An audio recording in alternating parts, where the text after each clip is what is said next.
ಯುಗಾದಿ ಹಬ್ಬ ಮಾಡ್ತಾರೆ. ಯುಗಾದಿ ಹಬ್ಬ ಮಾಡಿದ್ರೆ ಇಡೀ ಊರೂರೇ ಈ ಜೂಜಾಟ ಎಲ್ಲ ಆಡ್ತಾರೆ, ಇಸ್ಪೀಟು. ನಮ್ಮ ಹಳ್ಳಿಯಲ್ಲೂ ಹಂಗೆ ಇಸ್ಪೀಟ್ಗಳು ಆಡ್ತಾರೆ. ನಾವು ಸಣ್ಣ ಹುಡುಗರು ಹೋಗ್ತೀವಿ, ನೋಡ್ತಾ ಇದ್ದೆ, ದೂರದಿಂದ ನೋಡ್ತಾ ಇದ್ದೆ. ಹೊಸ್ತಡ್ಕು ಇಸ್ಪೀಟ್ ಆಡ್ತಾಯಿದ್ರು, ಕಾಸಿಟ್ಕೊಂಡು ದುಡ್ಡು ಇಟ್ಕೊಂಡು ಇಸ್ಪೀಟ್ ಆಡ್ತಾಯಿದ್ರು. ನಿಮ್ಮಲ್ಲಿ ದೀಪಾವಳಿ ನಿಮ್ಮವಳು ದೀಪಾವಳಿಗೆ ಆಡ್ತಾರೆ. ಅದೇ ಸೇಮ್ ಕಥೆನೇ ಹೇಳ್ತಾ ಇದ್ದೀನಿ. ನೀವು ನನಗೊಂದ್ಸರಿ ಹೇಳಿದ್ರಿ, ಅದಕ್ಕೆ ಆಡ್ತಾಯಿದ್ರು. ನಾನು ದೂರ ನಿಂತ್ಕೊಂಡು ನೋಡ್ತಾ ಇದ್ದೆ. ಇಸ್ಪೀಟ್ ಆಡ್ತಾ ಇದ್ದವ್ರಿಗೆ ಅವ್ರಿಗೆ ಎಲ್ಲ ಜ್ಞಾನ ಚೆಂದಾಗಿರ್ತೈತೆ, ಯಾವ ಸೈಮಲ್ಲಿ ಏನು ಮಾಡಬೇಕು ಅಂತ. ಪಾಪ ಒಬ್ಬರು ಪರಮೇಶ್ವರು ಆ ಇಸ್ಪೀಟ್ ಆಡ್ತಾ ಇದ್ರಲ್ಲ, ಅವ್ರು ಹೆಂಗೆ ಆಡ್ತಾವ್ರೆ ಅಂತ ನೋಡ್ಕೊಂಡು ನಿಂತಿದ್ರು. ಇಸ್ಪೀಟ್ ಹೆಂಗೆ ಆಡ್ತಾವ್ರೆ ಅಂತ.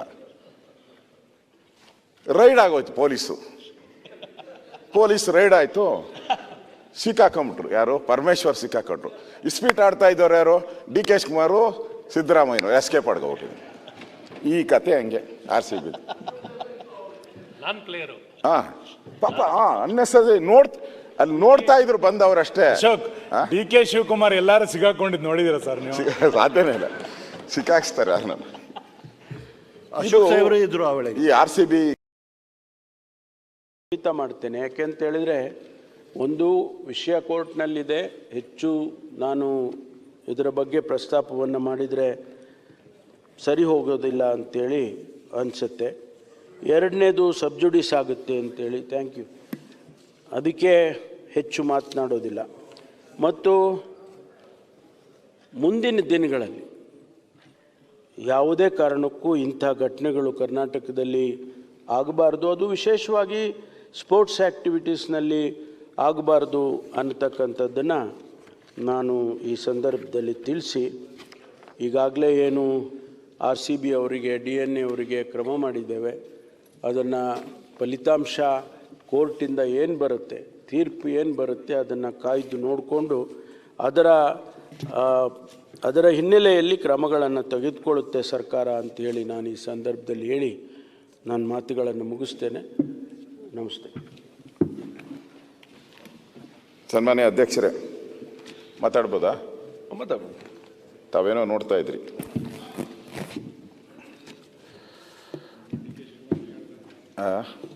ಅವರೇ ಉತ್ತರ ಕೊಡಬೇಕಲ್ಲ. ಈಗ ಶಿವಕುಮಾರ್ ಅವ್ರದ್ದೇ ಉತ್ತರ. ಸನ್ಮಾನ್ಯ ಅಧ್ಯಕ್ಷರೇ, ನಾನು ಸಣ್ಣ ಹುಡುಗ ಇದ್ದೆ ಆಗ. ನಮ್ಮಲ್ಲಿ ಯುಗಾದಿ ಹಬ್ಬ ಮಾಡ್ತಾರೆ. ಯುಗಾದಿ ಹಬ್ಬ ಮಾಡಿದ್ರೆ ಇಡೀ ಊರೂರೇ ಈ ಜೂಜಾಟ ಎಲ್ಲ ಆಡ್ತಾರೆ, ಇಸ್ಪೀಟು. ನಮ್ಮ ಹಳ್ಳಿಯಲ್ಲೂ ಹಂಗೆ ಇಸ್ಪೀಟ್ಗಳು ಆಡ್ತಾರೆ. ನಾವು ಸಣ್ಣ ಹುಡುಗರು ಹೋಗ್ತೀವಿ, ನೋಡ್ತಾ ಇದ್ದೆ, ದೂರದಿಂದ ನೋಡ್ತಾ ಇದ್ದೆ. ಹೊಸ್ತಡ್ಕು ಇಸ್ಪೀಟ್ ಆಡ್ತಾಯಿದ್ರು, ಕಾಸಿಟ್ಕೊಂಡು ದುಡ್ಡು ಇಟ್ಕೊಂಡು ಇಸ್ಪೀಟ್ ಆಡ್ತಾಯಿದ್ರು. ನಿಮ್ಮಲ್ಲಿ ದೀಪಾವಳಿಗೆ ಆಡ್ತಾರೆ. ಅದೇ ಸೇಮ್ ಕಥೆನೇ ಹೇಳ್ತಾ ಇದ್ದೀನಿ. ನೀವು ನನಗೊಂದ್ಸರಿ ಹೇಳಿದ್ರಿ, ಅದಕ್ಕೆ ಆಡ್ತಾಯಿದ್ರು. ನಾನು ದೂರ ನಿಂತ್ಕೊಂಡು ನೋಡ್ತಾ ಇದ್ದೆ. ಇಸ್ಪೀಟ್ ಆಡ್ತಾ ಇದ್ದವ್ರಿಗೆ ಅವ್ರಿಗೆ ಎಲ್ಲ ಜ್ಞಾನ ಚೆಂದಾಗಿರ್ತೈತೆ, ಯಾವ ಸೈಮಲ್ಲಿ ಏನು ಮಾಡಬೇಕು ಅಂತ. ಪಾಪ ಒಬ್ಬರು ಪರಮೇಶ್ವರು ಆ ಇಸ್ಪೀಟ್ ಆಡ್ತಾ ಇದ್ರಲ್ಲ, ಅವ್ರು ಹೆಂಗೆ ಆಡ್ತಾವ್ರೆ ಅಂತ ನೋಡ್ಕೊಂಡು ನಿಂತಿದ್ರು. ಇಸ್ಪೀಟ್ ಹೆಂಗೆ ಆಡ್ತಾವ್ರೆ ಅಂತ. ರೈಡ್ ಆಗೋಯ್ತು, ಪೊಲೀಸ್ ರೈಡ್ ಆಯಿತು. ಸಿಕ್ಕಾಕೊಂಬಿಟ್ರು. ಯಾರು? ಪರಮೇಶ್ವರ್ ಸಿಕ್ಕಾಕೊಂಡ್ರು. ಇಸ್ಪೀಟ್ ಆಡ್ತಾ ಇದ್ದವ್ರು ಯಾರು? ಡಿ ಕೆ ಶಿವಕುಮಾರು, ಸಿದ್ದರಾಮಯ್ಯನವರು ಎಸ್ಕೇಪ್ ಆಡ್ಕೊಬಿಟ್ಟಿದ್ರು. ಈ ಕತೆ ಹಂಗೆ RCB. ಪಾಪ ಅನ್ನೆಸರಿ ಅಲ್ಲಿ ನೋಡ್ತಾ ಇದ್ರು ಬಂದವರಷ್ಟೇ. ಡಿ ಕೆ ಶಿವಕುಮಾರ್ ಎಲ್ಲಾರು ಸಿಗಾಕೊಂಡಿದ್ದು ನೋಡಿದಿರ ಸರ್ ನೀವು? ಸಾಧ್ಯನೇ ಇಲ್ಲ, ಸಿಕ್ಕಾಕ್ಸ್ತಾರೆ. ಈ RCB ಕತೆ ಹಂಗಾಗಿದೆ. ನನಗೆ ಕೊನೆಯವರೆಗೂ ಕೂಡ ನಮ್ಮ ಪರಮೇಶ್ವರ್ ಅವರು ಇದಕ್ಕೆ ಪರ್ಮಿಷನ್ ಕೊಟ್ಟೋದ್ ಕಡೆನೇ ಹೋಗಲೇ ಇಲ್ಲ. ಯಾರು ಪರ್ಮಿಷನ್ ಕೊಟ್ಟರು? ಯಾರು ಕೊಟ್ಟರು? ಇಲ್ಲಿ ವಿಧಾನಸೌಧ, KCA ಸ್ಟೇಡಿಯಂಗೆ ಯಾರು ಪರ್ಮಿಷನ್ ಕೊಟ್ಟರು? ಅಲ್ಲಿ ಹೇಳಿದ್ರು ಒಂದು ಪಾಯಿಂಟು, ಅವ್ರದ್ದು ಅದೇನೋ ಅಲ್ಲಿ ಇನ್ನೂ ಗೆಲ್ಲಕ್ಕೆ ಮುಂಚೆನೇ ಒಂದು ಪೊಲೀಸವ್ರಿಗೆ ಲೆಟ್ರ್ ಕೊಟ್ಬಿಟ್ರು ಅಂತ. ಅದು ಮುಂದೆ ಅಲ್ಲಿಗೆ ನಿಲ್ಲಿಸ್ಬಿಟ್ರು, ಮುಂದಕ್ಕೆ ಹೋಗಲೇ ಇಲ್ಲ. ಆ ಲೆಟ್ರ್ ಬಂದಮೇಲೆ ಏನು ಮಾಡೋ ಪೊಲೀಸವರು ಹೇಳಿದ್ರಾ? ಹೇಳಲೇ ಇಲ್ಲ. ಪೊಲೀಸರು ಏನು ಮಾಡ್ಬೇಕು? ಹೇಳಲೇ ಇಲ್ಲ. ಅಂದರೆ ಈ ನಾ ಹೇಳಿದ್ದೀನಿ. ಅದಕ್ಕೆ ನಾನು ಮೊದಲೇ ಹೇಳಿಲ್ವಾ, ನೀವು ಅಸತ್ಯ ನುಡಿಲೇ ಇಲ್ಲ, ಸತ್ಯ ಹೇಳಿದಿರಿ. ಅದನ್ನ ನೀವೆಲ್ಲ ಎಲ್ಲ ಬಾಯಲ್ಲಿ- ಹೇಳ್ದೆ, ನೀವು ಅಲ್ಲಲ್ಲ, ಏನು ಸುನಿಲ್? ನಿಮ್ಮ- ನಾನು ನಿಮ್ಮ- ಹೇಳಿದ್ದು. ನಿಮ್ಮ ನಾನು clever- ಅದಕ್ಕೆ ಹೇಳಿದ್ದು ಪರಮೇಶ್ವರ್ ಸರ್, ನಿಮ್ಮ ಎಲ್ಲ ಕ್ಲೆವರ್ನೆಸ್, ನೀವು ಹೇಳಿದ್ದೆಲ್ಲ ನಿಮ್ಮ ಕ್ಲೆವರ್ನೆಸ್ ಹೆಂಗಿತ್ತು ಅಂದ್ರೆ, ನೀವೇ ಹೇಳಿದಿರಿ, ಮತ್ತೆ ನಾನು ನಿಮ್ಮ ಯಾಕೆ ಕ್ಲೆವರ್ನೆಸ್ repeat ಮಾಡ್ಬೇಕು ಅಂತ ಹೆಂಗಿತ್ತು ಅಂದ್ರೆ, ಹೇಳಿಲ್ಲ ಅಷ್ಟೇ. ಇಲ್ಲ ಇದ್ರೆ ನಾನು ಹೇಳ್ತೇನೆ, ಎಲ್ಲ ನನ್ನ ಹತ್ರನೂ ಇದೆ. ಅಲ್ಲ ಟ್ವೀಟ್ ಮಾಡಿದವ್ರು ಯಾರು ಎಷ್ಟು ಗಂಟೆಗೆ ಮಾಡಿದ್ರು ಹೇಳಲೇ ಇಲ್ಲಲ್ಲ ನೀವು. ಅದು ಅಗತ್ಯ ಇಲ್ಲ, ನೀವೇ ಅಲ್ಲ ಹೇಳ್ಬಿಟ್ಟಿಲ್ಲ. ನಾನು ಹೇಳಿದ್ದೀನಿ ಸರ್ಕಾರವಾಗಿ ಇವ್ರು ಸಾಕಲ್ಲ. ತಪ್ಪಿತಸ್ಥರು ಯಾರು ಅಂತ ಹೇಳ್ಬೇಕಲ್ಲ. ನೀವೇ ಹೇಳಿದ್ಮೇಲೆ ಅಲ್ಲ, ಸಾಕಲ್ಲ. ಅದನ್ನ ವ್ಯಾಲಿಡೇಟ್ ಮಾಡ್ಬೇಕಲ್ಲ ನೀವು. Validate ಏನ್ ಬೇಕು? ನಾವೇನು ಸರ್ಕಾರದ ಮೇಲೆ ನಾವು ಆಪಾದನೆಯನ್ನು ಮಾಡಿದೀವಿ, ಅಲಿಗೇಷನ್ ಮಾಡಿದೀವಿ.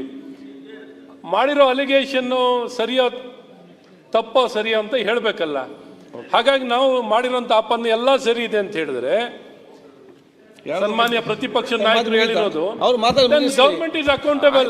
ಕರೆಕ್ಟ್. ಈಗ ಇವ್ರು ಮಾತಾಡಿ ಇದು accidental ಅಲ್ಲ, negligence ಅನ್ನುವಂಥದ್ದು ಬಹಳ ಸ್ಪಷ್ಟವಾಗಿ ಪ್ರತಿಪಕ್ಷ ಮುಗಿಸ್ಲಿ ಮಾತಾಡಿ. ಡಿ ಕೆ ಶಿವಕುಮಾರ್ ಅವ್ರು ಹೇಳಿದ್ರು ಬಹಳ ಸೀಸನ್ಡ್ ಅದಾರ ನಮ್ಮ ಹೋಮ್ ಮಿನಿಸ್ಟರ್ ಅವ್ರು ಆನ್ಸರ್ ಕೊಡ್ತಿದ್ದಾರೆ ಅಂತ ಹೇಳಿ ಅದಕ್ಕೆ ಹೇಳಿದಾರೆ ಅವ್ರು. ಅದಕ್ಕೆ ಏನ್ ಹೇಳ್ಬೇಕು ಏನ್ ಹೇಳ್ಬಾರ್ದು ಅಗ್ದಿ ಸಿಸ್ಟಮೆಟಿಕ್ ಆಗಿ ಹೇಳಿದಾರೆ. ಪ್ರತಿಪಕ್ಷ ನಾಯಕರು ಇಲ್ಲ ನೋಡಿ, ಈ ಕ್ರೆಡಿಟ್ ವಾರ್ ನಡೆದಿದ್ದು CM ಡೆಪ್ಟಿ CM ಮಧ್ಯೆ. ಇಷ್ಟೊಂದು ಜನ ಹಿಂದೆ ಬಿದ್ದುಬಿಟ್ಟವರಲ್ಲ. ಇವ್ರು ಹೇಳಿದ್ರು ಎಷ್ಟೋ ಕೋಟ್ಯಾಂತರ ರೂಪಾಯಿ ಒಬ್ಬೊಬ್ಬ. ಒಂದು ನಿಮಿಷ, ಅವರು ಈ RCB ಪ್ಲೇಯರ್ಸು ಅವರ ಹರಾಜಿನ ದುಡ್ಡು 1200 ಕೋಟಿ ಅಷ್ಟು ಇರಬೇಕು. 10 ಟೀಮು 1200 ಕೋಟಿ ಅವ್ರ ಹರಾಜು, ಅಲ್ಲಿ ಹರಾಜ್ಗೆ ಹೋಗಿದ್ದು 1200 ಕೋಟಿ ಅವ್ರಿಗೆ ಬಂದಿರೋದು. ಈಗ 1200 ಕೋಟಿ ಅವ್ರಿಗೆಲ್ಲ ಬಂದಿರೋದು, 1200 ಕೋಟಿ. ಅದು 1200 ಕೋಟಿ ಅವ್ರು ತಗೊಂಡ್ರು. ಈ ಕ್ರೆಡಿಟ್ಗೆ ನಮ್ಮ DK ಶಿವಕುಮಾರ್ ಅವರು ಅವ್ರು ಬಾವುಟ ಹಿಡ್ಕೊಂಡು ಹೊರಟ್ಬಿಟ್ರು. ಪಾಪ ಪರಮೇಶ್ವರ್ ಇಲ್ಲಿ ಬಾವುಟದಾಗ ನಾನು ಕಾಣಿಸೇ ಇಲ್ಲ. ಇಲ್ಲಲ್ಲ, ಬಾವುಟನೂ ಇಲ್ಲ, ಏನೋ ಕಿರೀಟನೂ ಇಲ್ಲ. ಹಾಂ, ಕಿರೀಟನೂ ಇಲ್ಲ, ಬಾವುಟನೂ ಇಲ್ಲ. ಹಾಂ, ಇಲ್ಲಿ ಕೊನೆಗೆ ಸಿಕ್ಕಾಕೊಂತ ಇರೋದು ಈಗ ಪರಮೇಶ್ವರ್ ಅವರು. ಅನ್ನೆಸೆಸರಿ, ನಾನು ಹೇಳ್ದಲ್ಲ ಇಸ್ಪೀಟಾಟ, ಆ ಥರದ್ದು ಆಗೋಗ್ಬಿಟ್ಟಿದೆ ನೋಡಿ. KCA ಸ್ಟೇಡಿಯಂಗೆ ಪರ್ಮಿಷನ್ ನಾನು ಕೊಟ್ಟಿಲ್ಲ ಅಂತ ಈ ರಾಜ್ಯದ ಮುಖ್ಯಮಂತ್ರಿ 10 ಬಾರಿ ಹೇಳ್ಬಿಟ್ರು. ನಾನು ಕೊಟ್ಟೇ ಇಲ್ಲ, ನನಗೆ ಸಂಬಂಧ ಇಲ್ಲ, ನಾನು ಸ್ಟೆಪ್ಸ್ ಮಾತ್ರ CM, ಸ್ಟೇಡಿಯಂಗೆ ನಾನು CM ಅಲ್ಲ ಅಂದ್ಬಿಟ್ರು. ಸನ್ಮಾನ್ಯ DK ಶಿವಕುಮಾರ್ ಅವರು ಅಲ್ಲಿ ಕಾರ್ಯಕ್ರಮಕ್ಕೆ ಹೋದರು. ಯಾಕೆ ಹೋದ್ರು ಅಂತ ನನಗೆ ಗೊತ್ತಿದೆ, ಅದನ್ನು ಹೇಳೋಲ್ಲ ಇಲ್ಲಿ.